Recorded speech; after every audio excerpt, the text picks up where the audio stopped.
आझाद मैदान छत्री आंदोलन शिक्षक भरती पावसात दिसते। आपण पाहतोय की शिक्षकांचा जो धगधगता आवाज आहे तो आझाद मैदान मुंबई येथे पोहोचलेला आहे, परंतु शिक्षकांना न्याय मिळत नाहीये। आणि पावसात सुद्धा अधिक चिखलात सुद्धा शिक्षक बसलेले आहेत, कारण आता त्यांना पर्याय राहिलेला नाहीये। शालेय शिक्षण विभागाचा कारभार आहे तो कुठंतरी स्लो आहे आणि तो लवकरात लवकर व्हावा, प्रलंबित शिक्षक भरती लवकरात लवकर पूर्ण व्हावी।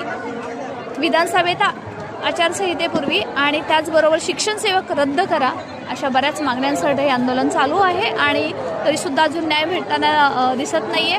लवकरात लवकर न्याय मिळावा अशी आमची केसरकर साहेबांना सुद्धा विनंती आहे, त्याचबरोबर सीएम साहेबांकडे सुद्धा विनंती आहे, परंतु अजूनही काही हाती लागलेलं नाहीये। आपल्याला सांगायचं की आंदोलनामध्ये सहभागी झाला असता तर आपल्याला न्याय मिळाला असता, परंतु शक्य ज्यांना नाही आहे त्यांचेसुद्धा धन्यवाद। अशीच साथ असू द्या, आम्ही तुमच्यासाठी लढूच। शिवयुनिटी फाउंडेशन आयोजित आंदोलन आझाद मैदान।